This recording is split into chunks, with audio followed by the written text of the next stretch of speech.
தொடர்ந்து கர்த்தர் நம்மை வழி நடத்தி வருகிறார். ஆண்டவர் கொடுத்த இந்த நல்ல நாளுக்காக நாம் கர்த்தரை துதிக்கிறோம், ஸ்தோத்திரிக்கிறோம். இப்பொழுதும் கர்த்தருடைய வார்த்தைக்கு நேராக நாம் தியானிப்போம். ஆண்டவர் நம்மளோடு கூட பேசுவாராக. சங்கீதங்களின் புஸ்தகமும் சங்கீதம் 147வது சங்கீதம் அதனுடைய 11வது வசனத்தை வாசிப்போம். சங்கீதம் 147வது சங்கீதம். தமக்கு பயந்து தம்முடைய கிருபைக்கு காத்திருக்கிறவர் மேல் கர்த்தர் பிரியமா இருக்கிறார். கர்த்தர் எல்லார் மேலும் பிரியமா இருக்கிறார். இந்த ஆத்துமாக்கள் மேல பிரியமா இருக்கிறார். ரட்சிக்கப்படாதவர்களுக்கு மேலேயும் ஆண்டவர் மேல பிரியம் இருக்கு. எல்லார் மேலேயும் கர்த்தருடைய பிரியம் இருந்தார். யாரிடத்துல ஆண்டவர் மிகவும் பிரியமா இருக்கிறார் அப்படின்னு சொல்லி இன்னைக்கு பார்ப்போம் என்றால், தமது கிருபைக்காக காத்திருக்கிறவர்கள் மேல் கர்த்தர் பிரியமா இருக்கிறார். நம் தேவன் அன்பானவர் தான். அவர் எல்லாரையும் நேசிக்கிறது உண்மைதான். அவர் எல்லார் மேலேயும் பிரியமா இருக்கிறது உண்மைதான். அந்த உலகத்தின் மேல பிரியமா இருக்கிறார். ஆனா கொஞ்சம் விசேஷித்தமா யார் மேல கர்த்தர் பிரியமா இருக்கிறார் அப்படின்னு பார்க்க போனால், இன்றைக்கு ஆண்டவர் நமக்கு கொடுக்கிற வார்த்தை தான். ஆமென். யார் மேல கர்த்தர் பிரியமா இருக்கிறார்? நான் தேவனுக்கு பிரியமா இருக்க நான் என்ன செய்யணும்? ஆண்டவருடைய நேசத்துல நான் இணைந்து வாழுகிற வாழ்க்கைய இந்த கடைசி காலகட்டத்தில் நம்ம வந்திருக்கிறோம். ஆண்டவர் அப்படி நம்மளை ஆசீர்வதிப்பாராக. ஆமென். தமக்கு பயந்து தமது கிருபைக்கு காத்திருக்கிறவர்கள் மேல் கர்த்தர் பிரியமா இருக்கிறார். அநேகர் என்னென்னத்துக்கோ காத்திருக்கிறத பார்க்கிறோம். சிலர் திருமணத்துக்காக இப்படி பல காரியங்களுக்காக காத்திருக்கிறாங்க. இது எல்லாம் நல்லது. தேவ சமூகத்தில் இதெல்லாம் காத்திருக்கிறது ரொம்ப நல்லது. ஆனாலும் நம்ம காத்திருக்கிற வேண்டியது எதுக்கு? கிருபைக்காக. இந்த கிருபை தகுதியில்லாத நம்மளை, ஒன்றுமில்லாத நம்மளை தகுதிப்படுத்துகிறது, மேன்மைப்படுத்துகிறது, இரக்கத்தை பெறுகிறதா இருக்கிறதா பார்க்கிறோம். இந்த கிருபைக்காக நம்ம காத்திருக்கிறோம். அபிஷேகத்துக்காக காத்திருக்கிறோம், ஆத்துமாக்களுக்காக காத்திருக்கிறோம், ஊழிய வளர்ச்சிக்காக காத்திருக்கிறோம், ஊழிய ஸ்தலத்துக்காக காத்திருக்கிறோம். இது எல்லாம் காத்திருக்கிறது நம்மளுடைய வாழ்க்கையில ஒரு பெரிய காரியம், நல்லதுதான். ஆனா கிருபைக்காக காத்திருக்கணும். அவங்க மேல ஆண்டவர் பிரியமா இருக்கிறார். ஏன்? இவங்க பொண்ணையோ வெள்ளியையோ மற்றதையோ நேசிக்கல. நல்ல யமகா, நல்ல ஸ்பெஷலிட்டியான நல்ல கீபோர்டு, இதை காட்டிலும் பெரிய கீபோர்டு வரணும் அப்படிலாம் நம்ம நேசிக்கல. கிருபைக்காக காத்திருக்கிறோம். இன்னைக்கு என்ன சொல்றான்? யமகால இதோட நிறைய ஸ்டேஜ் இருக்கு. அந்த மாதிரி இருந்து வாசிச்சாதான் என்ன ஆகும்? பிரசன்ஸா இருக்கும், மகிமையா இருக்கும். அதை காட்டிலும் அந்த கீபோர்டு நமக்கு கொடுக்கறத காட்டிலும் ஆமென், கிருபைக்காக காத்திருக்கிறவர்கள் மேல ஆண்டவர் பிரியமா இருக்கிறார். நீ எதுக்கு காத்திருக்கிற? இந்த வாழ்க்கையில நீங்க எதுக்கு காத்துக்கிட்டு இருக்கிறீங்க? ஆண்டவருடைய கிருபைக்காக காத்திருங்க. ஆண்டவருடைய கிருபைக்காக காத்திருக்கிறவர் மேலதான் கர்த்தர் பிரியமா இருக்கிறார். யார் யார் மேலெல்லாம் ஆண்டவர் பிரியமா இருக்கிறார் என்பதை வேதத்துல பார்த்தா நிறைய காரியங்கள் இருக்கு. ஆனா ஒரு சில காரியங்களை மாத்திரம் நம்ம இந்த வேலையில தியானிப்போம். ஆண்டவர் நம்மளோடு கூட இடைபடுவாராக. வாசிக்க வேண்டாம். நீதிமொழிகள் 12:22 சொல்லப்பட்டிருக்கு, உத்தம மார்க்கத்தாரோ கர்த்தருக்கு பிரியம் என்று சொல்லப்பட்டிருக்கு. இந்த உத்தம மார்க்கத்தார் மேல கர்த்தர் பிரியமா இருக்கிறார். நம்ம என்ன மார்க்கத்தார்? கிறிஸ்தவ மார்க்கத்தார், அன்பை வெளிப்படுத்துகிற மார்க்கத்தார். ஆனா நமக்கு என்ன பேர் இந்த உலகத்துலனா மதம். இவங்க ஒரு கிறிஸ்தவ மதம். நம்ம மதம் கிடையாது, நம்ம ஒரு மார்க்கத்தார். அதனாலதான் ஆண்டவர் சொல்லியிருக்கிறாரு, உத்தம மார்க்கத்தார் மேல கர்த்தர் பிரியமா இருக்கிறார். நம்ம யாருன்னா உத்தம மார்க்கத்தார். அப்படின்னா நம்ம நடக்கிற எல்லா காரியத்திலையும் நம்ம எப்படி நடக்கணும்னா உத்தமமா நடக்கணும். கொடுத்த பணங்களுக்கு உண்மையா இருக்கணும். ஆண்டவர் கொடுத்த குடும்பத்துக்கு உண்மையா இருக்கணும். ஆண்டவர் கொடுத்த ஊழியத்துக்கு உண்மையா இருக்கணும். இவங்க தான் அந்த உத்தம மார்க்கத்தார். இந்த உத்தம மார்க்கத்தார் மற்ற மனுஷரோடு கலக்க மாட்டான், மற்ற மனுஷரோடு சேர மாட்டான். அவன் என்ன செய்வான்? தியானம் பண்ணி கொண்டிருப்பான். அவன் என்ன செய்வான்? ஆண்டவரோடு தன்னை வளர்க்கணும்னு சொல்லுகிற அவன் அந்த ஞானத்தில் வளர்ந்து கொண்டு இருப்பான். இவன் மற்ற மனுஷரோடு என்ன பண்ண மாட்டான்? சம்பந்தம் கலக்க மாட்டான். இவன் கொஞ்சம் வித்தியாசமானவர்கள் தான் இந்த உத்தம மார்க்கத்தார். ஆனால் இன்றைக்கு நீங்கள் இதை பண்ணீங்கன்னா இந்த காலத்தில் இருக்கிறவங்க நம்மளை என்ன சொல்லுவாங்க தெரியுமா? மிஞ்சின பரிசுத்தவான்றுவாங்க உங்களை. அவன் என்ன எப்பவுமே ஜெபம் பண்ணிக்கிட்டே இருக்கிறான், மிஞ்சின பரிசுத்தவான். அவன் எப்போ பாரு வேதத்தில் இருக்கிறான், மிஞ்சின பரிசுத்தவான் அப்படின்னு சொல்லுவாங்க. நம்ம உத்தம மார்க்கத்தார் மேலதான் கர்த்தர் பிரியமா இருக்கிறார். நம்ம நினைக்கிறோம் ஆண்டவருக்கு காணிக்க கொடுக்கிறோம், ஆண்டவருடைய தசம பாகத்தை நான் செலுத்துறேன், ஆண்டவருக்கு செய்ய வேண்டிய காரியத்தை நான் செய்யறேன், கர்த்தர் பிரியமா இருப்பாரான்றா? கர்த்தர் பிரியமா இருப்பார். ஆனா விசேஷித்தமா யார் மேல பிரியமா இருக்கிறாருன்னா இந்த உத்தம மார்க்கத்தார் மேல ஆண்டவர் பிரியமா இருக்கிறார். அவங்க வேறு மனுஷரோடு கலக்க மாட்டாங்க. இந்த உத்தம மார்க்கத்தார் யாருன்னு பார்த்தா, ஆண்டவர் பூமியில் இந்த மனுஷனை எல்லாம் உண்டாக்கி பழுகி பெருகி இருக்கிற மனுஷன். எத்தனை ஆயிரம் கோடி பேர் மனுஷனும் இந்த உலகத்துல வாழ்றான். அத்தனை ஆயிரம் பேர் கோடி பேர் வாழ்ந்தாலும் நான் அந்த கோடி பேர்ல கூட சேர்ந்து வாழுகிறவன் அல்ல, நான் கர்த்தரோடு வாழுகிறவன் இருக்கிறவன் தான் அந்த உத்தம மார்க்கத்தான். கோடி பேர் ஒருத்தனை பின்பற்றுவான், கோடி பேர் இந்த உலகத்தை பின்பற்றுவான். ஆனா இவனும் தேவனை பின்பற்றுகிறவனா மாறுவான், தேவனுடைய காரியங்களை தியானிக்கிறவனா இருப்பான். இவன் தான் உத்தம மார்க்கத்தார். இவன் தான் ஆண்டவர்னால கர்த்தரால பிரியப்படப்படுகிற ஒரு மனுஷன். ஆண்டவர் மனுஷனை இந்த பூமியில உண்டாக்கி அவன் இந்த மனுஷன் எல்லாம் ஒரே பாவத்தை செய்கிறவனா இருக்கிறான், ஒரே குற்றத்தை செய்கிறவனா இருக்கிறான், அக்கிரமம் செய்கிறவனா இருக்கான், அநியாயம் உள்ளவனா இருக்கிறான், யாரையும் நம்ப முடியல. பாவம் ஆண்டவர் இந்த உலகத்துல மனுஷனை உண்டாக்கி பெருகி போயிருச்சு. வசனம் சொல்லப்பட்டிருக்கிறது ஆதியாகமத்துல. நம்ம என்ன சொல்லப்பட்டிருக்கின்றா, அதனால ஆண்டவர் மனஸ்தாபப்பட்டாராம். மனுஷனை மண்ணுனால உருவாக்கி உண்டாக்குறது ஆண்டவருக்கு ரொம்ப சந்தோஷமா இருந்தது. ஆனா அதே மனுஷனுங்களால ஆண்டவர் என்ன செய்யறாரு? மனஸ்தாபப்படுகிறார் என்று வசனம் சொல்லப்பட்டிருக்கிறது. அப்போ அந்த மனுஷனை உண்டாக்குனதுனால, ஆதியாகமம் 6வது அதிகாரத்தை எடுப்போம். நம்ம அந்த மனுஷனை உண்டாக்குனதுனால ஆண்டவருக்கு மனஸ்தாபம் உண்டாயிருச்சு. நாமளும் இந்த காலை வேளையில பார்ப்போமானா ஆண்டவருக்கு மனஸ்தாபம் வருகிற மாதிரி ஏதாவது செய்திருப்போமானா? ஆதியாகமம் 6:5வது வசனத்தை நான் வாசிக்கிறேன். மனுஷனுடைய அக்கிரமம் பூமியிலே பெருகினது என்றும் அவன் இருதயத்தின் நினைவுகள் தோற்றம் எல்லாம் நித்தமும் பொல்லாதது என்றும் தேவன் பார்க்கிறார். மனுஷனுடைய அக்கிரமம் பெருகிட்டே இருக்கு. இன்றைக்கும் இந்த பூமியில மனுஷனுடைய அக்கிரமம் அநியாயம் பெருகிக்கிட்டே இருக்கு. அது குறைந்த பாடு இல்லை, பெருகிக்கிட்டே போனாலும் அவன் இருதயத்தின் நினைவு தோற்றம் எல்லாம் பொல்லாததான் இருக்கு. இதையெல்லாம் ஆண்டவர் பார்த்துக்கிட்டே இருக்கிறார், இது எல்லாம் கர்த்தர் பார்த்துக்கிட்டே இருக்கிறார். அதோடைய 6வது வசனத்தை வாசிப்போம்னா, தாம் பூமியிலே மனுஷனை உண்டாக்கினதற்காக கர்த்தர் மனஸ்தாபப்பட்டார், அது அவர் இருதயத்துக்கு விசனமா இருந்தது. ஆண்டவர் இந்த வேளையில நம்மளை குறித்து மனஸ்தாபப்படுகிறாரா? நம் இருதயத்தை குறித்து மனஸ்தாபப்படுகிறாரா? நம் குடும்பத்தை குறித்து மனஸ்தாபப்படுகிறாரா?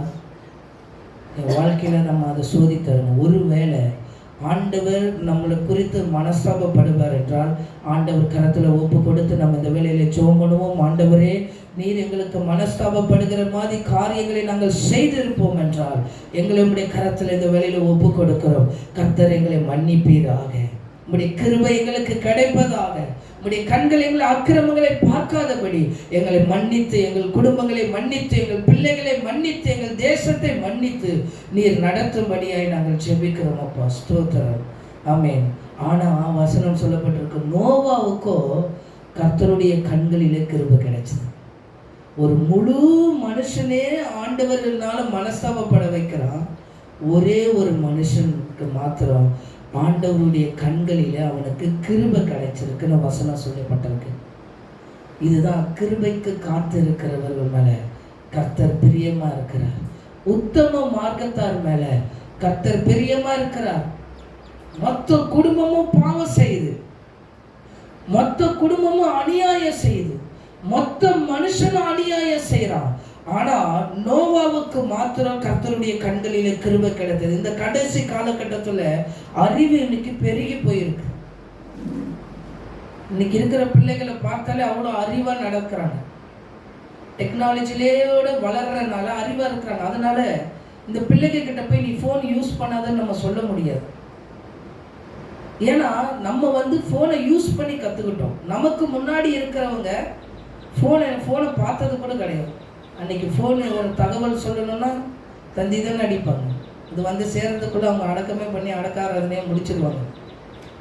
ஆனால் காலம் பெருக பெருக இப்போ எப்படி ஆயிடுச்சு, பிள்ளைங்க பிறக்கும் போதே ஃபோனோட பிறக்கிறாங்க, டெக்னாலஜியோட நாலேஜோட பிறக்கிறாங்க. அதனால பிள்ளைங்க கிட்ட போய் நீங்கள் ஃபோனை கொடுக்க முடியாதுன்னு நம்ம சொல்ல முடியாது. ஏன்னா இன்னைக்கு ஸ்கூல் பிள்ளைங்களே வாட்ஸ்அப் குரூப்பில் என்ன செய்கிறாங்க, இருக்கிறதுக்கான சூழ்நிலை இருக்குது. அதில் நோட்ஸ் அனுப்புகிறாங்க, அதை பார்க்குறாங்க. ஸோ நமக்கு தெரியாத காரியத்தை கூட இந்த பிள்ளைங்களுக்கு தெரிகிறது. அறிவு பெருகி போன காலம். ஆனால் இப்படி பெருகி போன ஒரு காலகட்டம் தான் அன்றைக்கு ஆதிகாமத்தில் எழுதப்பட்ட இருக்கிறது மாதிரி மனுஷன் பாவத்தில் பெருகி போயிருக்கான். ஆனால் நோவா மாத்திரம் என்ன செய்யல, பாவம் செய்யல. நோவாவுக்கு மாத்திரம் கர்த்தருடைய கண்களிலே கிருபை கிடைத்தது. அதே போல இன்றைக்கும் அநேக டெக்னாலஜி, அநேக அறிவுகள் பெருகி போய் அநேக பாவங்கள் இன்றைக்கு பெருகி போய் இருக்கிறத பார்க்கிறோம். முன்னாடிலாம் ஒரு பாவத்தை செய்யணும்னா, ஒரு தப்பு செய்யணும்னா அது பயந்துக்கிட்டு போய் செய்வோம். வீட்டுக்கு தெரியாமல் போனாலே நம்ம பயப்படுவோம், எங்கே நம்மளை கண்டுபிடிச்சிருவாங்களோ, இது பண்ணிடுவாங்களோ. இப்போ அப்படிலாம் கிடையாது. அவன் போகிறேன்னு சொல்லிகிட்டே போயிடுவான். இந்த மாதிரி பிள்ளைகளுக்காகலாம் ஜோம் ஆகும். இன்றைக்கி இதெல்லாம் பார்க்குறோம். இன்றைக்கி வாலிப பிள்ளைகளெல்லாம் பார்க்குறோம். அவனால் எப்படி பாவம் செய்கிறான், ஈஸியாக போய் அவனே என்ன செய்கிறான், அந்த பாவ பொருட்களை வாங்கி யூஸ் பண்ணுறான். அவன் போய் கேட்டால் கொடுக்கறதுக்கு ரெடியாக இருக்குது. அந்த அளவு டெக்னாலஜி பெருகிருச்சு, பாவமும் பெருகி போச்சு. நோவாவுக்கோ கர்த்தருடைய கண்களிலே கிருபை கிடைத்தது. நம்ம பிள்ளைகளுக்கோ கர்த்தருடைய கண்களிலே கிருபை கிடைக்கணும். நம்ம குடும்பத்துக்கோ கர்த்தருடைய கண்களிலே கிருபை கிடைக்கணும். உத்தம மார்க்கத்தார் மேலதான் கர்த்தர் பிரியமா இருக்கிறார். உலகம் அதை செய்யலாம், ஆனா நீ செய்யக்கூடாது. அப்ப பிள்ளைக்கு நான் என்ன சொல்லி கொடுத்து வளர்க்கணும், பிள்ளைக்கு நம்ம என்ன சொல்லி கொடுத்து வளர்க்கணும். உலகம் அதை செய்யும், செய்யாததுன்னு கிடையாது. நீ பார்க்கிற, நீ யூஸ் பண்ற இந்த மொபைல் போன்ல எல்லா பாவமும் இருக்கும், ஆனா நீ அதை செய்யக்கூடாது. அது யூஸ் பண்ணக்கூடாதுன்னு சொல்றதுதான் தவறு. யூஸ் பண்ண விடணும், ஆனா இது நல்லது இது கெட்டதுன்னு சொல்லி கொடுக்கணும். இது இல்லை நீ தேர்ந்தெடுக்க கூடாதுன்னு சொல்லி. நோவாவுக்கோ கர்த்தருடைய கண்களிலே கிருபை கிடைத்தது. அவன் குடும்பம் மாத்திரம் பேழையில காக்கப்பட்டதை பார்க்கிறோம். இன்றைக்கு நாமளும் அப்படி இருப்போமானா, உத்தம மார்க்கத்தார் மாதிரி நம்ம வாழ்வோமானா, கர்த்தர் நம்ம மேல பிரியமா இருப்பார், நம்ம குடும்பத்தின் மேல பிரியமா இருப்பார். கர்த்தர் அப்படி பிரியத்தோடு நம்மளை நேசிக்கிறவராக இருப்பார். யோபு தம் பிள்ளைகளை எல்லாம் ஒரு பிறந்த நாள் கொண்டாட்டத்துக்கோ மற்ற நிகழ்ச்சிக்கோ அனுப்புகிறார். அனுப்பிட்ட பிறகு தம் பிள்ளைகள் பாவம் செஞ்சிருவாங்களோ சொல்லி அந்த பிள்ளைகளை கூப்பிட்டு பாவ நிவாரண பலியை அங்கே பலி செலுத்துறார். ஏன்? யோபு உத்தமனும் சன்மார்க்கனும் தேவனுக்கு பயப்படுகிறவனுமா இருக்கிறான் என்று யோபு 1:1 சொல்லப்பட்டிருக்கு. அவன் ஒரு உத்தமன். தம் உலகமே பாவம் செஞ்சாலும் தம் பிள்ளைங்க பாவம் செய்யக்கூடாது, தம் குடும்ப பாவம் செய்யக்கூடாது. உத்தம மார்க்கத்தார் மேல கர்த்தர் பிரியமா இருக்கிறார். இந்த பிரியம் நம்ம மேல இருக்கணும். நம்ம இந்த நோவா தம் பிள்ளைகளோடு பேழையில காக்கப்பட்டிருக்கிறாங்க. நோவாவுக்கு கண்களில் கிருபை கிடைச்ச மாதிரி இந்த காலை வேளையில ஆண்டவருடைய கிருபை நமக்கு வேணும், ஆசீர்வாதங்கள் வேணும். மற்றது இருந்தாலும் ஆண்டவருடைய பிரியம் நம்ம மேல இருக்கணும். ஆண்டவருடைய பிரியம் நம்ம மேல இருந்தால் தான் கர்த்தர் நம்மை ஆசீர்வதிப்பார். அதே நீதிமொழிகள் 12:22 வாசிக்க வேண்டாம், சொல்றேன். உண்மையாய் நடக்கிறவர்கள் இடத்துல கர்த்தர் பிரியமா இருக்கிறார். உத்தம மார்க்கத்தார் மேல கர்த்தர் பிரியமா இருக்கிறார். உண்மையாய் நடக்கிற மனுஷரிடத்துல கர்த்தர் பிரியமா இருக்கிறார். நம்ம செய்கிற வேலையில உண்மை இருக்கணும். அந்த உண்மை நம்மளை நடத்தணும். தாவீத ஆடு மேய்க்க சொல்லி அவங்க தகப்பனார் கொடுத்த வேலையில அவன் ஆட்டை மேய்ச்சிக்கிட்டு இருக்கும்போது அவங்க தகப்பனார் கூப்பிட்டு சொல்ற, உங்க அண்ணனுங்களை எல்லாம் யுத்தத்துல இருக்கிறான், நீ அவனுக்கு இந்த சாப்பாடை கொடுத்துட்டு உங்க அண்ணங்க எப்படி இருக்காங்கன்னு சொல்லி விசாரிச்சுட்டு வான்னு சொல்லி தாவீத அவங்க தகப்பனார் அனுப்பி விடுறார். தாவீது யாரு? ஆடு மேய்ச்சிட்டு இருக்கிறான்.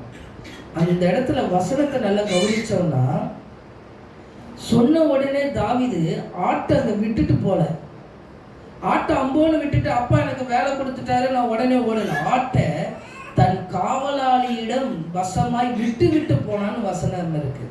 அப்போ என்ன அர்த்தம்னா, ஒரு ஆட்டை எவ்வளோ கவனமா உண்மையா அவன் பார்க்கிறான் என்று. உண்மை உள்ளவனை கர்த்தர் பரிபூரணமாய் ஆசீர்வதிக்கிறார் என்று வசனம் சொல்லப்பட்டிருக்கு. அப்போ உண்மையாய் நடக்கிறவர்கள் மேல கர்த்தர் பிரியமா இருக்கிறார். அதனாலதான் ஆண்டவருடைய இருதயம், தேவனுடைய இருதயம், கர்த்தருடைய இருதயம் தாவீதுடைய இருதயத்துக்கு ஏற்றதாய் அவன் நெருக்கமா இருக்கிறத பார்க்கிறோம். அவன் பிரியமா இருக்கிறத பார்க்கிறோம். அந்த உண்மைத்தன்மை நம்மளிடத்துல இருக்கும். கொடுக்கிற பணத்துல உண்மையா இருக்கணும், செய்கிற வேலைகளில் உண்மை இருக்கணும், வீட்டில் உண்மை இருக்கணும். உண்மைதான் ஒரு மனுஷனை உயர்த்தும். உத்தம மார்க்கத்தாராக இருக்கிற நம்ம சந்ததிகளுக்கு இதை சொல்லி கொடுத்து நம்ம வளர்க்கணும். நீ உண்மையாக இருக்கும். 2 ரூபாய்னாலும் ஒருத்தர் கையில் கொடுக்க வேண்டியதை கொடுக்கணும். ஒரு நாள் பிரெட்டு வாங்க போயிட்டு அதில் 2 ரூபா கம்மியாகிடுச்சு. இந்த கடைக்காரர் சொன்னதை நான் சொன்னேன், நான் 2 ரூபா அப்புறம் வந்து தரேன் அப்படின்னு. சரின்னு விட்டுட்டேன். நான் மறந்து போயிட்டேன். ரொம்ப நாள் கழிச்சு ஒரு மாதம் ஆயிருக்கும்னு நினைக்கிறேன். அப்போ அந்த கடை பக்கம் போகும்போது எனக்கு ஞாபகம் வந்தது, ஐயோ இந்த 2 ரூபாய் நான் அவருக்கு கொடுக்கணுமேன்னு சொல்லி சரின்னு கொண்டு போய் அந்த 2 ரூபாயை நான் கொடுக்கும்போது அவர் கேட்குறாரு, எதுக்குன்னு கேட்குறாரு. அவரே மறந்துட்டாரு. நம்ம தேவனால உத்தம மார்க்கத்தார நம்ம ஆண்டவர் பிரித்து வச்சிருக்கிறார். 2 ரூபாயோ 4 ரூபாயோ கொடுக்க வேண்டியதை நம்ம கொடுக்கணும். ஆமென். உண்மையாக இருக்கும்போது கர்த்தர் நம்மளை ஆசீர்வதிப்பார். குடும்பத்தில் கணவர்மார்கள் சம்பாரித்து பணத்தை கொடுத்துருப்பாங்க. அந்த பணத்தை பெண்கள் கையாளுறாங்க. அந்த கையாளுகிற பணத்தில் என்ன இருக்கணும்? உண்மை இருக்கணும். நான் எதுக்கு செலவு பண்ணேன், கூப்பிட்டு கேட்டால் கணக்கு சொல்லணும். நீ கணக்கு சொல்லுவியா? கூப்பிட்டு கேட்டால் கணக்கு சொல்லணும். அந்த அளவு அந்த உண்மைத்தன்மை அந்த உத்தம மார்க்கத்தாருக்குள்ளே இருக்கும்போது அந்த குடும்பம் ஆசீர்வதிக்கப்படும். நம்ம ஜெபித்தபடி அந்த பணம் பொத்தல் பையில் போட்ட மாதிரி போகாது, செலவாகிக்கிட்டே இருக்காது. சரியான செலவில் சரியான இதில் கர்த்தர் நடத்துவார். ஆமென். எசேக்கியேல் 18வது அதிகாரம் 4வது வசனத்தை வாசிப்போம். எசேக்கியேல் நான் வாசிக்கிறேன். 18வது அதிகாரம் அதனுடைய 4வது வசனத்திலிருந்து வாசித்தோம்னா, இதோ எல்லா ஆத்துமாக்களும் என்னுடையவைகள், தகப்பனின் ஆத்துமா எப்படியோ அப்படியே மகனின் ஆத்துமாவும் என்னுடையது. பாவம் செய்கிற ஆத்துமா சாகும். ஒருவன் நீதிமானாய் இருந்து நியாயத்தையும் நீதியையும் செய்து. இதுல ஒரு மனுஷன் எவ்வளவு உண்மையாய் நடக்கணும்னு ஆண்டவர் சொல்லி கொடுக்கிறார். நோவா கர்த்தருக்கு பயந்தவனாய் நீதிமானாய் தேவனோடு சஞ்சரிக்கிறவனா இருக்கிறான். யோபு கர்த்தருக்கு பயந்தவராய் உத்தமமாய் சன்மார்க்கமாய் வாழுகிறவராக இருக்கிறார். இவங்களாம் யாரு? உத்தம மார்க்கத்தார், கர்த்தருக்கு பிரியமா இருக்கிறவங்க. இப்போ அந்த நீதிமானா நம்மளையும் ஆண்டவர் மாற்றி இருக்கிறார் என்றால், இந்த நீதிமான் என்ன செய்யணும் என்றால், ஒருவன் நீதிமானா இருந்து நியாயத்தையும் நீதியையும் செய்து மலைகளின் மேல் சாப்பிடாமலும் இஸ்ரவேல் வம்சத்தாரில் நகரலான விக்கிரங்களுக்கு நேராக தன் கண்களை ஏறெடுக்காமலும் தன் அயலானுடைய மனைவியை தீட்டுப்படுத்தாமலும் தூர ஸ்திரியோடு சேராமலும். ஒரு நீதிமான் எப்படி வாழணும்? அவன் மலைகளின் மேல சாப்பிடாம. ஏன் மலைகள் மேல சாப்பிடக்கூடாதுன்னு ஆண்டவர் சொல்றான்? அவன் மலைகள் மேலதான் என்ன செய்யறான்? பலி செலுத்தி படைக்கிறான். இன்னைக்கு கிறிஸ்தவர்கள் இருக்கிறத பார்க்கிறோம். ஆனா மலைகள் மேல சாப்பாடு போடும்போது போய் சாப்பிடுறவன்னு இருக்கிறான். அப்படி மலைகள் மேல சாப்பிடாதவளும் இஸ்ரவேல் வம்சம் நகரங்களான விக்கிரகங்களுக்கு நேராக தன் கண்களை ஏறெடுக்காமலும் தன் அயலானுடைய மனைவியை தீட்டுப்படுத்தாலும் தூர ஸ்திரீயோடு சேராமலும். இன்னைக்கு மனைவி இங்கே வச்சிருக்கிறான், ஆனால் தூர ஸ்திரீயோடு சேர்றான். ஆண்டவர் அப்பவே இதை சொல்லியிருக்கிறார். தூர ஸ்திரீயோடு எப்படி சேர்றப்போ? சேட், வாட்ஸ்அப் சேட்டு, இன்ஸ்டாகிராம் சேட்டு.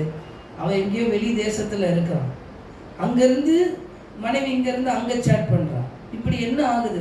காதல் எல்லாம் அந்த கடைசி காலத்தில் வருது. இவங்கெல்லாம் நீதிமான்கள் கிடையாது, இவங்கெல்லாம் உத்தம மார்க்கத்தார்கள் கிடையாது. 7வது வசனத்தை வாசிக்கிறேன். ஒருவனையும் ஒடுக்காமலும் கொள்ளையிடாமலும் இருந்து கடன் வாங்கினவனுக்கு அடைமானத்தை திரும்ப கொடுத்து தன் அப்பத்தை பசித்தவனுக்கு பங்கிட்டு வஸ்திரம் இல்லாதவனுக்கு வஸ்திரத்தை தற்பித்து. ஆமென். ஒருவனையும் ஒடுக்காமல் கொள்ளையிடாமலும் இருந்து. கடன் வாங்கினவனுக்கு இவன் என்ன பண்ணுவான்? எக்ஸ்ட்ரா வட்டி போடுவான். கிறிஸ்தவர்களை என்ன செய்யறாங்க? வட்டிக்கு கொடுக்கிறவர்களா இருக்கிறாங்க. இவர்கள் எல்லாம் நீதிமான்கள் கிடையாது. கிறிஸ்தவர்கள் பேர் தரிக்கப்பட்டவங்க, அவங்கள நீதிமான்கள் கிடையாது. வட்டிக்கு விடுறவன், வட்டிக்கு விடக்கூடாது. கிறிஸ்தவர்கள் வட்டிக்கு கொடாமலும். 8வது வசனம். பொலிசை வாங்காமலும் அநியாயத்துக்கு தன் கையை விலக்கி மனிதருக்குள்ளே வழக்கை உண்மையாய் தீர்த்து. அநியாயத்துக்கு கையை விளக்கும். பணம் கொடுக்குறாங்கன்னு போய் நின்றுடக்கூடாது. பணம் கொடுக்குறாங்கன்னு லஞ்சம் கொடுக்குறாங்கன்னு கை நீட்டிடக்கூடாது. இவங்கெல்லாம் நீதிமான்கள் கிடையாது. ஆனால் இவர்கள் எல்லாம் சபைக்கு வருவாங்க, ஆனால் இவங்க எல்லாம் சபையில் இருப்பாங்க. இவர்கள் யாரும் உத்தம மார்க்கத்தார்கள் கிடையாது. 9வது வசனத்தை வாசிக்கிறேன். என் கட்டளையின்படி நடந்து என் நியாயங்களை கை கொண்டு உண்மையாய் இருப்பானாகில் அவனே நீதிமான். யார் உண்மையாய் இருக்கிறானோ அவன்தான் கர்த்தருக்கு பிரியம் என்று நீதிமொழிகளிலே வசனம் சொல்லப்பட்டிருக்கிறது. ஆமென். உண்மையாய் இருப்பானாகில் அவன் பிழைக்கவே பிழைப்பான் என்று கர்த்தராகிய ஆண்டவர் சொல்லுகிறார். நோவா உண்மையா இருக்கிறத பார்க்கிறோம், யோபு உண்மையா இருக்கிறத பார்க்கிறோம். அவங்க வாழ்க்கையில பிழைக்கப்பட்டாங்க. நம்மளும் பிழைப்பு கேட்ட வாழ்க்கையை வாழ வேண்டும் என்றா உண்மையாய் நடக்கிறவர்கள் மேல கர்த்தர் பிரியமா இருக்கிறார். கிருபைக்கு காத்து இருக்கிறவர்கள் மேல கர்த்தர் பிரியமா இருக்கிறார். உத்தம மார்க்கத்தாருக்கு மேல கர்த்தர் பிரியமா இருக்கிறார். உண்மையாய் நடக்கிறவர்கள் இடத்துல கர்த்தர் பிரியமா இருக்கிறார். இந்த கிருபைக்கு காத்து இருக்கிறார். அபிஷேகம் வேணும், நல்லது. அற்புத அடையாளங்களை இந்த கடைசி காலகட்டத்தில் நான் பண்ணணும், நல்லது. கிருபைக்காக காத்து இருக்கிறேன். அவருடைய பரலோகத்தில் நான் சேர்க்கப்படணும். அவருடைய பரலோகத்தில் நம்ம சேர்க்கப்படணும். அந்த கிருபைக்காக காத்து இருக்கணும். அதுதான் வெற்றி. அற்புத அடையாளம் பண்றதோட இந்த கிருபைக்காக காத்திருந்து கிருபையா ஜனங்களை பரலோகத்துக்கு கொண்டு போறது தான் பெருசு. அந்த கிருபை காத்திருக்கும். ஒரு இடத்துல வசனம் இருக்கு, ரெபெக்கால கூட்டிட்டு போறாங்க. எங்க? மாப்பிள்ளை வீட்டுக்கு கூட்டிட்டு போறாங்க. ரெபெக்கால ஒட்டகத்துக்கு மேல ஏத்தி வேலைக்கார ரெபெக்கால கூட்டிட்டு போறாங்க. ரெபெக்கால தூரத்திலே கூட்டிட்டு போகும்போது ஈசாக்க காட்டுறாங்க. ஈசாக்க காட்டும்போது ஈசாக்கு சாயங்கால வேலையில தியானம் பண்ண வெளியிலே போயிருந்தான் என்று வசனம் இருக்கு. அவன் எங்க போறான்? சாயங்கால வேலையில தியானம் பண்ண வெளியில போயிருக்கான். இந்த இடத்துல என்ன கூட்டிட்டு வராங்க? பொண்ணை கூட்டிட்டு வராங்க. There is no communication. எந்த ஒரு கம்யூனிகேட்டும் பண்ண முடியாது. ஆனா பொண்ணு என்ன செய்யுது? வந்துகிட்டு இருக்கு. ஆனா ஈசாக்கு பொண்ணை தேடி போல. ஒரு பக்கம் ஈசாக்குடைய வாழ்க்கையில சாராள் இறந்து போன துக்கத்துல இருக்கிறார். தாய் இறந்து போன துக்கம். ஆனாலும் சாயங்கால வேலையில தியானம் பண்ண போய்கிட்டு இருக்கிறார். காத்திருக்கிறது, கிருபைக்காக காத்திருக்கிறது. அந்த காத்திருப்பு பாருங்க. ரெபெக்கால் வர்றது தெரியல. ஒட்டகத்துல பெண் வந்துகிட்டே இருக்கா. உங்க வாழ்க்கையிலும் நீங்க தியானம் பண்ணும்போது, நீங்க கிருபைக்காக காத்திருக்கும் போது, ஒட்டகத்துல ரெபெக்கால் வர மாதிரி ஒட்டகத்துல உங்களுக்கு ஆண்டவர் ஆசீர்வாதத்தை கொண்டு வந்துகிட்டே இருக்கிறார். நம்ம பார்க்கல, இன்னும் பார்க்கல. இப்ப தியானம் பண்ண வெளியில போயிருக்கிற ஈசாக்கு இப்ப நிக்கிறான். இப்போ அவன் கண்களை ஏறெடுக்கிறான். தியானத்துக்கு முன்பாக கண்களை ஏறெடுக்கல. தியானமாய் போயிருக்கும் போது கண்களை ஏறெடுக்கும் போது இதோ தூரத்தில் இருந்த ரெபெக்காள் என்ன செய்யறோம், ஒட்டகத்தில் வருகிறதை பார்க்கிறான். நீங்க தியானம் இருக்கணும், காத்திருப்பு இருக்கணும். நீங்க கிருபைக்காக காத்திருக்கும் போது ஒட்டகத்தின் மேல அந்த ஆசீர்வாதத்தை கர்த்தர் உங்களுக்கு கொண்டு வருவார். அப்படி ஆண்டவர் ஆசீர்வதிப்பார். இன்னைக்கு என்ன செய்யறான், தியானத்துக்கு போக மாட்டான், பொண்ணை தேடி போயிடுறான். தியானத்துக்கு இருக்க மாட்டான், என்ன செய்யறான், தேடுறான். நம்ம நித்திய பேரின்பமோ நித்திய இன்பமோ புக்கில் தேடுறான். நாங்கள் படிக்கும்போது இந்த புக்கு இருக்கும், நம்ம கிறிஸ்தவ புக்கு தான் அது. கர்த்தருக்கு ஸ்தோத்திரம். அந்த புக்கில் என்ன இருக்குன்னா, லைப்ரரி, எங்கள் காலேஜ் லைப்ரரிக்கு போனால் நிறைய புக்கு இருக்கும், ஆவிக்குரிய புக்கு. ஆனால் நம்ம ஆளுங்க போனால் எதை கை வைப்பானா, முதல்ல நித்திய பேரின்பம்னு ஒரு புக்கு இருக்கும். அந்த புக்கில் என்ன இருக்குன்னா, திருமணம் ஆகிற ஆண்கள், திருமணம் ஆகிற வேண்டிய பெண்கள், அது பேர் மேட்ரிமோனி. அந்த மேட்ரிமோனி புக்கை தான் தேடுவான். பொண்ணோட வயசு என்ன, பொண்ணோட இது என்ன தேடிட்டு அதில் கை வச்சு ஜெபம் பண்ணிட்டு போவான். ஆண்டவரே உனக்கு சித்தமாக இருந்தால் இது எனக்கு கொடும் அப்படின்னு சொல்லி. அதில் அவனுக்கு ஒரு சந்தோஷம். ஈசாக்கு அப்படி தேடலை, தியானம் பண்ணி கொண்டு இருந்தான். ஈசாக்கு ஓடி போய் பார்க்கல, தியானம் பண்ண வெளியில் போயிருந்தான். ரெபெக்காளை ஆண்டவர் கூட்டிகிட்டு வர்றார். இப்போ அந்த புக்கை பார்க்குறான். கர்த்தருக்கு ஸ்தோத்திரம், நானும் அதை பண்ணேன் ஆண்டவரே. ஆனால் பொண்ணை பார்த்துலாம் பண்ண, இந்த புக்கில் உமக்கு சித்தமாக இருக்கிற ஒரு பொண்ணை தான் எனக்கு ஆண்டவர் கொடுப்பீராகன்னு சொல்லிட்டு போயிட்டு, இது எல்லாருமே அங்கே பண்ணுவோம். உண்மையில் ஆண்டவர் ஜெபத்தை கேட்டிருக்கிறார். ஏன்னா அந்த புக்கில் என் மனைவியோட ஃபோட்டோ இருந்தது, ஆனால் நான் பார்த்ததில்லை. அதுக்கப்புறம் பார்த்தவங்க வந்து சொன்னாங்க, ஆனால் உங்கள் மனைவியோட ஃபோட்டோ அந்த புக்கில் இருக்குது. நான் அப்புறம் என் மனைவி கிட்ட கேட்குறேன், அவர் சொல்கிற ஆமாம் நாங்கள் கொடுத்துருந்தோம். பாருங்க, ஆண்டவர் ஜெபத்தை கேட்குறாரு. ஈசாக்கு தியானம் பண்ண போய்கிட்டு இருக்கிறார். கிருபைக்காக காத்திருக்கும் போது கர்த்தர் ஆசீர்வதிக்கிறார். நம்ம எதற்காக காத்திருக்கிறோம்? அவங்க மேலதான் ஆண்டவர் பிரியமா இருக்கிறார். அவன் எதை கேட்கிறான்? கிருபையை கேட்கிறான். ஆண்டவர் உங்களை அப்படி ஆசீர்வதிப்பார். ஆமென். கடைசி காரியமாக, செம்மையானவர்களுடைய ஜெபமோ கர்த்தருக்கு பிரியம். நீதிமொழிகள் 15:8 வாசிக்க வேண்டாம். செம்மையானவர்களுடைய ஜெபமோ கர்த்தருக்கு பிரியம். முதல்ல என்ன பிரியம்னா, கிருபைக்காக காத்திருக்கிறது பிரியம். உத்தம மார்க்கத்தார அந்த உலகத்துல நீங்க நடப்பீர்கள் என்றால் அது கர்த்தருக்கு பிரியம். மூன்றாவது, உண்மையாய் நீங்க நடப்பீர்கள் என்றால் அது கர்த்தருக்கு பிரியம். நான்காவது, செம்மையானவர்களுடைய ஜெயமோ கர்த்தருக்கு பிரியம். ஆமென். ஜெபமோ, இந்த ஜெபம் அப்படிப்பட்ட ஜெபமா இருக்கும், நல்ல ஜெபமா இருக்கும். அவன் என்னை திட்டான், ஆண்டவரே நீர் அவனை உடைச்சு விட்டுறோம், செஞ்சு விட்டுறோம். திட்டான ஆசீர்வதியும் சொல்றதுதான் செம்மையான ஜெபம். என் மனைவி என்னை கஷ்டப்படுத்துற, அவளை என்னை விட்டு எடுத்துக்கொள்ளும். அப்படிதான் இன்னைக்கு கிறிஸ்தவ ஜெபம் பண்றான். வந்து பாஸ்டர் இடத்துல ஒருத்த வந்து ஜெபம் பண்ண வரானா, என்னென்ன ஜெபம் பண்ண வந்திருக்கிறான், என் மனைவி எனக்கு பிரச்சனையா இருக்கா, பிரித்து விடும். இது செம்மையான ஜெபம் அல்ல, கர்த்தருக்கு பிரியமானதல்ல. தேவன் இணைத்ததை மனுஷன் பிரிக்காது இருக்க கடவன். அந்த குடும்பம் ஆசீர்வதிக்கணும், அந்த குடும்பம் சேரணும். உங்களை உங்களை துன்பப்படுத்துகிறவர்களுக்காக ஜெபம் பண்ணுங்கள் சொல்லப்பட்டிருக்கிறது.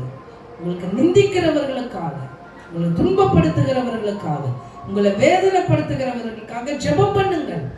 அதுதான் செம்மையான ஜெபம். தானியேல் ஒரு ஜெப வீரர், ஆனா அவருடைய ஜெபம் ஒரு செம்மையான ஜெபம். நல்லா கவனிக்க. தானியேல் வந்து அடிமையா ஒரு தேசத்துல இருக்கிறார். என் அடிமை மாறணும்னு சொல்லி ஜெபிக்கல, இந்த தேசத்தை ரட்சியன்னு சொல்லி ஜெபிக்கிறார். அதுதான் செம்மையான ஜெபம். என்னுடைய ஆசீர்வாதத்தை காட்டிலும் என் தேசம் எழுப்புதல் உள்ள ரட்சிப்புக்குள்ள வரணும்னு ஜெபிக்கிறோமே, அதுதான் செம்மையான ஜெபம். தானியேல் 9:23 வாசிப்போம் என்றார். தேவ தூதனை இறங்கி வந்து சொல்லுகிறார், நீ மிகவும் பிரியமானவன். கர்த்தர் நீ வேண்டிக் கொள்ளுகிறதுக்கு முன்பாகவே நீ என்ன ஜெபிக்கிற என்பதை கர்த்தருடைய சந்நிதியில எட்டப்பட்டாச்சு. செம்மையானவர்களுடைய ஜெபம் கர்த்தருடைய சன்னிதானத்திலே தெரியும். என் மகன் என்ன ஜெபிக்கிறான், என் ஊழியன் என்ன ஜெபிக்கிறான், என் ஊழியக்காரன் என்ன ஜெபிக்க போறான்ன்றத. செம்மையான ஜெபத்தை ஜெபிக்கிறவங்க மேல கர்த்தர் பிரியமா இருக்கிறார். ஆண்டவரே, நான் பாவியானவன், என் மேல கிருபையா. இப்படிதான் ஆயக்காரனும் ஒரு பாவியை ஜெபம் பண்ண போகுது. ஆயக்காரன் அப்படிதான் ஜெபம். பாவி ஆண்டவரே, நான் பாவிதான், எனக்கு கிருபையா. அந்த கிருபைக்கு காத்திருக்கிறவர்கள் மேல ஆண்டவர் பிரியமா இருக்கிறார். ஆண்டவர் நம்மளை அப்படிதான் ஆசீர்வதிப்பார். கடைசியாக உற்சாகமாய் கொடுக்கிறவர்கள் இடத்துல கர்த்தர் பிரியமா இருக்கிறார். 2 கொரிந்தியர் 9:7 சொன்னா தெரியும். உற்சாகமாய் கொடுக்கணும். தேவ சமூகத்துல ஜெபிக்கிறதுக்கு உற்சாகம் இருக்கணும். ஒவ்வொரு வாட்டி ஜெபிக்கும் போது அதை தான் கேட்கிறேன், ஆண்டவரே நான் ஏதோ கடமைக்காக வந்து ஜெபித்திடக்கூடாது, ஒரு உற்சாக ஆவியினாலே எங்களை நிரப்புங்க. இங்க பாடலை பாடும்போது ஏதோ கடமைக்காக நாங்க இங்க நடத்துறோம், பாட்டு பாடுகிறோம்ல, உற்சாக ஆவியினால எங்களை நிரப்புங்க. உற்சாகத்தோடு கொடுக்கும்போது கர்த்தர் பிரியமா இருக்கிறார். அந்த இன்ட்ரெஸ்ட் உங்க வாழ்க்கையில இருக்கணும். அந்த இன்ட்ரெஸ்ட் உங்க வாழ்க்கையில இருந்தாதான் நீங்க ஜெயத்தை பார்க்க முடியும். அவர்கள் மேல கர்த்தர் பிரியமா இருக்கிறார். கிருபைக்கு காத்திருப்போம். எனக்கு ஒரு ஆசைதான், இந்த சத்தியத்தை ஆண்டவர் அதனாலதான் விளங்க வச்சார். பல காரியத்துக்காக ஜெபம் பண்ணிட்டு இருக்கும்போது இந்த இடத்துல ஆண்டவர் இந்த வசனத்தை சரியா அந்த 12 மணிக்கு நமக்கு வசனம் சொல்லப்படுகிறது. இந்த பகுதிக்கு கொடுத்த ஒரு ஆசீர்வாதம். 12 மணி, 1 மணி நேரத்துக்கு 1 மணி நேரம் நமக்கு வசனத்தை ஆண்டவர் அனுப்பிக்கிட்டே இருக்கிறார். இந்த பகுதியில் பெல் அடித்தா வசனம் நமக்கு கேட்கும். அப்படி நான் ஜெபம் பண்ணிட்டு இருக்கும்போது அந்த வசனத்தை ஆண்டவர், அந்த பெல்லு மூலியமா தான் ஆண்டவர் பேசினார். இந்த வசனத்தை கர்த்தருக்கு பயந்து அவருடைய கிருபைக்கு காத்து இருக்கிறவர்கள் மேல கர்த்தர் பிரியமா இருக்கிறார். என் உள்ளத்துல ஆண்டவர் பேசுறார், நீ எதுக்கு ஜெபம் பண்ணிக்கிட்டு இருக்கிற ஜான்சன்? நீ எதுக்கு ஜெபம் பண்ணிக்கிட்டு இருக்க? கதவு வேணுமா? நான் தரேன். கரண்ட் வேணுமா? நான் தரேன். உனக்கு தரப்படணுமா? நான் தரேன். உனக்கு ஆத்மா வேணுமா? எனக்கு அது சந்தோஷம் தான், எங்க ஆத்மா வந்தா தரேன். நீ எதுக்கு காத்திருக்கிற ஜான்சன்? கர்த்தர் கிருபை மேல காத்திருக்கிறவர்கள் மேல பிரியமா இருக்க. நீ கிருபைக்கு காத்திருக்கிறியா? நீ உத்தமமா நடக்கிறியா? நீ உண்மையா இருக்கிறியா? உன் ஜெபம் செம்மையான ஜெபமா இருக்கா? இது மாதிரி எல்லாம் இருக்கும்போது கர்த்தர் அவர்கள் மேல பிரியமா இருக்கிறார். நான் உன் மேல பிரியமா இருக்கணும். ஒரு காரியத்தை வழங்கிட்டேன், ஊழியர் நடக்கிறத கர்த்தர் நடத்துவார். என் ஆத்மா நஷ்டப்பட்டு போயிடக்கூடாது. என் ஆத்மா அப்போ கர்த்தரோடு சேரணும். அதுதான் முக்கியம். உங்கள் ஆத்மா ஆண்டவரோடு இருக்கணும். உங்கள் குடும்பம் ஆண்டவரோடு இருக்கணும். நீங்கள் ஆண்டவரோடு இருக்கிறது தான் ஆசீர்வாதம். அதுதான் பெரிய சந்தோஷம். அந்த நிறைவான பிரியத்தில் கர்த்தர் உங்களை நடத்துவார். அதுக்காக இப்படி செஞ்சாதான் கர்த்தர் பிரியமாக இருப்பாரா? இல்லை. கர்த்தர் எல்லா ஆத்துமாக்களும் எனக்கு பிரியமுள்ளது தான் சொல்லியிருக்கிறார். எல்லா ஆத்துமாக்களும் என்னுடையவர்கள் என்று ஆண்டவர் சொல்லப்பட்டிருக்கிறார் வசனத்தில். எல்லார் மேலேயும் பிரியம்தான். கொஞ்சம் எக்ஸ்ட்ரா கேர். எப்பவுமே இந்த மூத்த பிள்ளைங்கள மேலே கேர் இருக்கிறத விட இந்த 2வது பிள்ளைங்க மேலே கொஞ்சம் கேர் அதிகமாகவே இருக்கும். அவங்க மேலே கவனிக்கிற கவனிப்பும் கொஞ்சம் அதிகமாகவே இருக்கும். அது மாதிரி ஆண்டவர் கொஞ்சம் எக்ஸ்ட்ரா கேர், கொஞ்சம் அதிகமான அன்பு யார் மேலே வைக்கிறார் என்றால் கர்த்தருக்கு பயந்து அவருடைய கிருபைக்கு காத்திருக்கிறவர்கள் மேலே கர்த்தர் பிரியமா இருக்கிறார். இந்த கடைசி நாட்களில் எனக்கு இது வேணும், அது வேணும், எனக்கு இப்படி நடக்கணும், அப்படி நடக்கணும், அது எல்லாம் நல்லது தான். ஆனாலும் கர்த்தருக்கு அவருடைய கிருபைக்கு நம்ம காத்திருக்கும் போது ஆண்டவர் நம்மளை அளவில்லாமல் நம்ம ஆசீர்வதிப்பார். அந்த கிருபைக்கு காத்திருந்து கர்த்தர் நம்மை நடத்துவார். கண்களை மூடி நாம் ஜெபம் பண்ணுவோம். ஆண்டவர் நம்மளோடு கூட இடைப்படுவாராக. ஹல்லேலூயா. உமக்கு ஸ்தோத்திரம், ஸ்தோத்திரம், ஸ்தோத்திரம். தேவாதி தேவனே, நாங்கள் துதிக்கிறோம், துதிக்கிறோம், துதிக்கிறோம். ஷாக்கா